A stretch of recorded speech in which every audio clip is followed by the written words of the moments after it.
Oke. Oke, selamat datang di Ambutcast yang kali ini ditemenin sama Dito. Dan kita berkesempatan langsung mewawancara ini, langsung ngobrol sama owner dari Layana Coffee. Halo Mas Wildan. Halo juga Mas. Apa kabar ya? Iya betul. Baik nih. Gimana Mas? Apanya? Usaha-usaha nih, lancar? Sementara ini masih alhamdulillah lancar terus ya. Oke, boleh kali ini kita bakal ngobrol-ngobrol dan tanya-tanya nih. Kira boleh nggak Mas nih? Boleh ya. Oke. Sebelum panjang lebar nih Mas, pengen tahu banget nih dari awal masuk, awal tahu sebenarnya pengen ini karena estetik banget nih. Oh, enggak lah. Sebenarnya pengen tahu sebenarnya awal banget ada Layana itu apa sih Mas filosofinya? Oke, kalau secara filosofi mungkin susah ya diterjemahin. Cuma Layana sendiri itu diambil dari bahasa Jawa kuno. Kita lebih kenal ke Sansekerta ya. Sansekerta ya. Yang artinya doa baik yang terus mengalir. Wah. Dari situlah muncul dari Layana Kopi yang berharap dengan nama itu tempat ini juga akan terus mengalir kebaikannya dan didoakan oleh orang-orang yang baik juga. Amin. Ternyata artinya itu bagus banget ya dan diambil dari budaya kita sendiri. Kita sendiri. Sansekerta. Nah, apakah karena namanya itu dari budaya kita sendiri dan akhirnya membuat tempat ini identik dengan hal-hal Jawa seperti ini Mas? Sebenarnya sih lebih ke konsep ya. Kalau dari awal memang dikasih nama seperti itu, jadi akhirnya kita akan menyesuaikan. Kan kalau namanya udah Jawa, bangunannya kurang Jawa kan nggak masuk gitu. Okay. Jadi kan pertama sih yang berdiri bangunannya dulu. Oh malah bangunannya dulu, baru kepikiran namanya gitu. Karena ada konsepnya itu. Oke, gitu. Karena konsepnya memang yang budaya banget dari Jawa dan akhirnya kita diputuskan untuk namanya adalah Layana. Betul. Wah keren banget sih. Dan Mas pengen tahu nih, kan sekarang yang namanya kedai kopi, ya kedai kopi kan udah banyak banget semenjak mungkin sekitar awal-awal tahun 2015 sampai sekarang. Itu udah banyak banget. Kenapa sih Mas buka kedai kopi? Kalau untuk kenapa ya? Karena memang cita-cita. Cita-cita ya. Dari dulu tahun 2010, Bapak kepengen bikin usaha di sini. Tapi waktu itu kan belum terfikirkan tentang kopi. Kita masih dulu di market rumah makan dan lain sebagainya. Pada zaman itu ya. Kemudian seiring berjalannya waktu 2015 mulai tren kopi. Mulai ngetren kopi, kita juga mulai belajar nih. Kopi. Gimana cara bikin kopi, kopinya itu gimana aja, apa aja. Terus udah sampai 2019 kemarin Desember, ya alhamdulillah dikasih rezeki buat bangun Layana. Dengan konsep yang kopi. Awalnya yang dari rumah makan, karena pasarnya sudah berubah. Jadinya larinya ke kopi, betul. Tapi dari kopi itu tidak meninggalkan makanan-makanan yang enak ya. Iya, tidak menutup makanan yang lain. Tidak menutup makanan yang lain. Makanan yang soalnya ada beberapa menu yang enak-enak banget nih, khas banget nih soalnya di sini nih kayak. Tadi wah itu sempat nyobain sih kemarin tuh kan sempat kesini tuh kayak wah ini dari kayak misalnya contohnya pisang gorengnya. Ya itu enak banget tuh pisang goreng dengan dikemas dengan bundar gitu kan suatu hal yang berbeda. Lebih dari efisien juga untuk makan kan satu kali langsung satu nggak perlu gitu. Nggak perlu satu dipotong dua atau tiga. Iya gitu. Betul juga.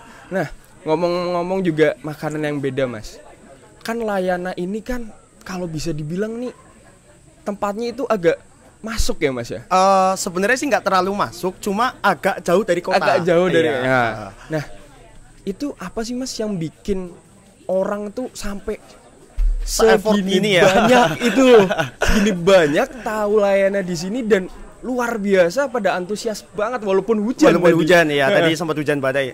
Mungkin sih ya kalau saya sih membacanya karena jarak nggak terlalu jauh banget dari kota. Mau ke atas lebih atas lagi mungkin terlalu jauh dan mager ya benar. Yang kedua ketinggian pun nggak menutup pemandangannya kelihatan. Pemandangan Purwokertonya kalau malam kan kelihatan. Keren banget bener. Nggak menutup kemungkinan itu. Terus yang ketiga ini suasana baru untuk di kedai kopi di Purwokerto. Ya karena kebanyakan kedai kopi kan di tengah kota gitu ya. Sedangkan adanya Layana di sini mungkin menambah antusias mereka. Nyoba tempat baru nih, tempatnya di tengah sawah. Feel-nya yang berbeda. Mereka mencari feel-nya yang berbeda. Terus kan pasti nih Mas, kalau orang ke kedai kopi pasti kan ada kopi khas-khasnya. Oh, kopi khas ya. Ini sebenarnya yang diangkat layannya itu hanya mungkin lokalan atau mungkin dari luar negeri pun juga ada atau gimana nih Mas untuk biji-biji kopi? Kalau untuk di Layana sendiri biji kopi lokal yang khas Banyumas memang belum ada karena kita masih mencari biji terbaiknya tuh dari mana.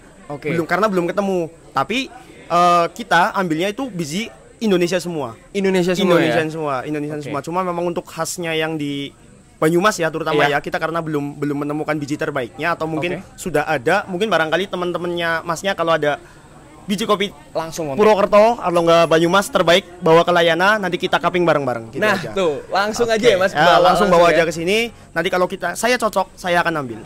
Dengan syarat yang terbaik. Terbaik. Nah, terus juga Mas, kopi. Sekarang kopi kan menjadi lifestyle. Gaya hidup. Gaya hidup ya. Nah, segmentasi pasar dari Layana itu kan luas banget nih Mas. Dari orang tua, dari anak muda, ya kan. Nah, itu gimana sih Mas bisa dari semua lingkup pasar itu bisa masuk semua ke Layana, itu pemasarannya gimana itu? Kalau untuk pemasaran kita lebih ke sosial media ya. Maksudnya sosial media kan sekarang nggak cuma anak muda doang juga nih yang pegang sosial media. Betul. Terus kalau di orang tua lebih ke antar mulut ke mulut. Gitu. Jadi mungkin orang tua saya ngenalin ke teman-teman beliau. Ini anak saya buka kedai kopi nih di sini. Gitu, awalnya gitu ya. Akhirnya jadi nyambung terus kakak saya juga ngomong nih adik saya punya kedai kopi. Akhirnya jadinya itu. Jadi dari kalau untuk yang segmentasi orang-orang yang sudah yang legend sepuh yang sepuh lah ya, yang itu dari mulut ke mulut. Dari mulut ke mulut karena mereka mungkin agak susah untuk bersosial media. Iya kan. Kalau anak muda kan kita cuma tinggal Instagram udah langsung gitu ya. Langsung keluar semua. Belum lagi dari ini Instastory teman-temannya gitu kan. Iya benar juga sih. Terus kalau gini Mas, kita ngobrolin tentang kedai kopi. Tadi Masnya kan bilang belajar dari tahun berapa tuh Mas? Kalau saya belajar dari awal kopi Mas terkenal ya, bukan terkenal, ngetren. 2015 lah. Saya udah mulai belajar ke kedai teman-teman untuk apa sih kopi. Minimal tahu basicnya dulu, apa itu kopi dan lain sebagainya. Nah, boleh cerita dong Mas, dulu pernah pengalaman apa aja nih sampai akhirnya bisa berani buka kedai kopi yang sebagus ini gitu. Kalau pengalaman terus terang saya nggak pernah yang namanya kerja di kedai kopi. Malah nggak pernah? Malah saya nggak pernah, sama sekali nggak pernah. Saya lebih ke rumah makan dulu.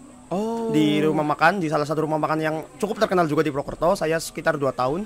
Terus tapi di luar waktu di rumah makan itu saya juga mempelajari kopi. Dan teman-teman saya kebetulan teman dari SMP bukan dari SMP ya, dari tahun 2012 itu kebanyakan larinya ke skill kopi semua. Gitu. Jadi juga ya. Circle saya itu kebanyakan dari orang anak-anak yang kebetulan kita sama-sama penyuka kopi nih. Penikmat kopi. Ada yang kerja di kedai kopi, ada yang jadi pelayan atau server, pokoknya ada yang misah-misah tapi tetap kita sama-sama penikmat kopi gitu. Jadi di sela-sela waktu sambil bekerja, saya sering ke tempat teman saya bekerja. Akhirnya gitu. Belajarnya di situ. Akhirnya belajar di situ. Kita tahu apa itu kopi. Terus gimana? Sekarang internet kan juga gampang. Iya, benar juga. YouTube lah, terus Google lah, kita cari tahu tentang kopi gitu. Kebetulan setelah alhamdulillah ada rezeki, saya buka sendiri. Saya panggil teman-teman saya yang dulu dipanggil karena skillnya lebih bagus mereka daripada saya. Gitu kan. Karena dulu Masnya belajar sama mereka. Saya belajar sama mereka gitu kan. Teman-teman saya yang dulu bekerja di kedai kopi lain. Saya ambil nih, saya tarik ke sini gitu. Mau apa enggak? Kalau ada 3 orang juga alhamdulillah mau semua gitu kan.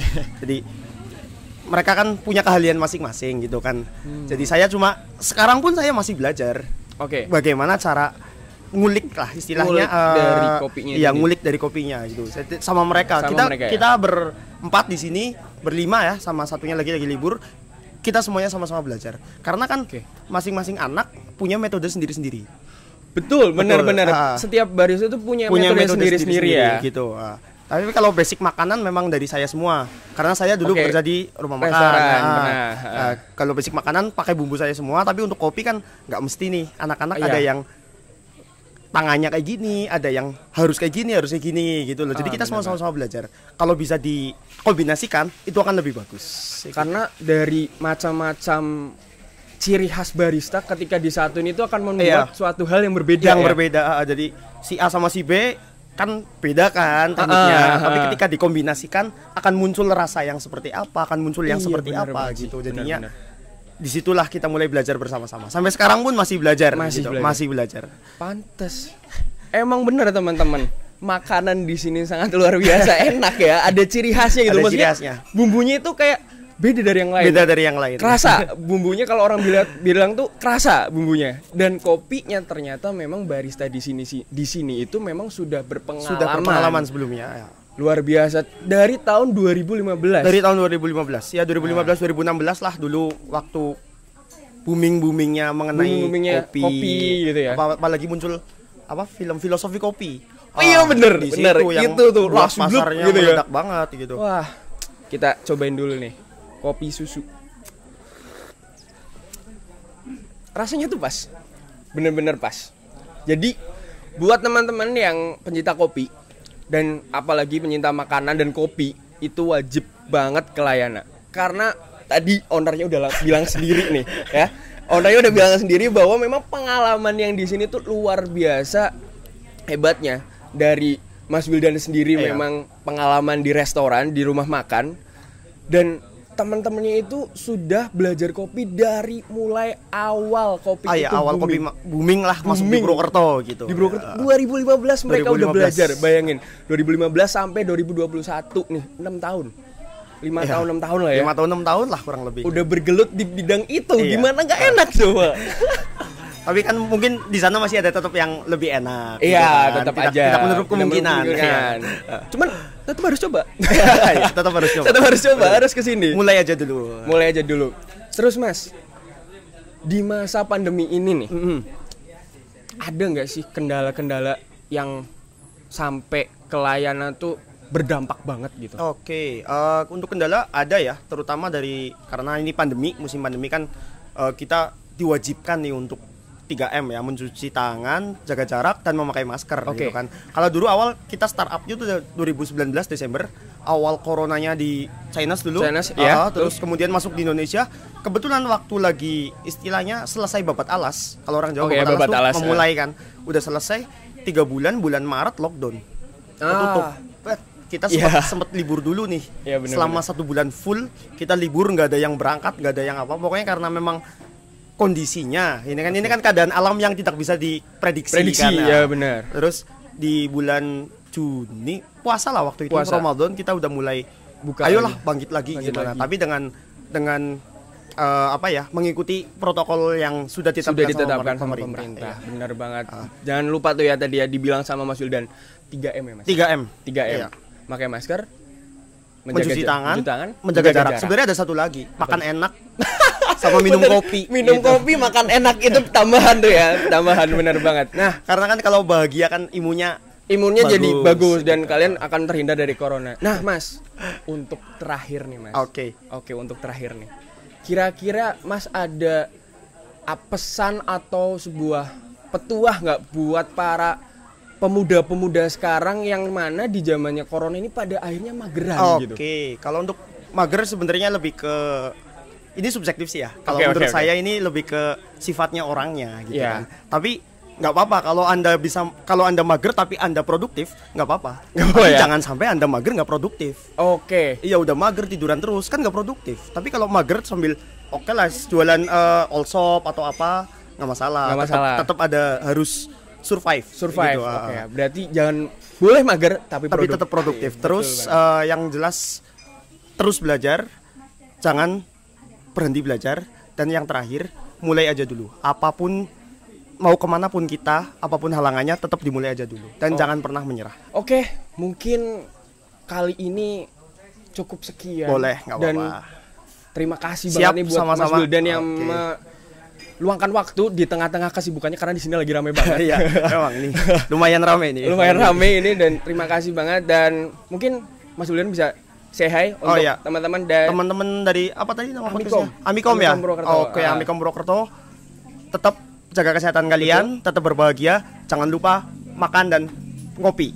Betul banget. Dan oh ya Mas, jangan lupa salam buat Prodi Ilmu Komunikasi. Oke. Salam buat Prodi Ilmu Komunikasi. Oke, semoga sukses, semoga lancar terus. Amin. Kuliahnya dan semoga kalian menjadi generasi yang luar biasa. Amin. Nah, oke. Dan mungkin podcast ini berakhir. Sampai jumpa dan bye-bye. Dadah. Ditunggu di Layana, sorry. Oke, ditunggu di Layana.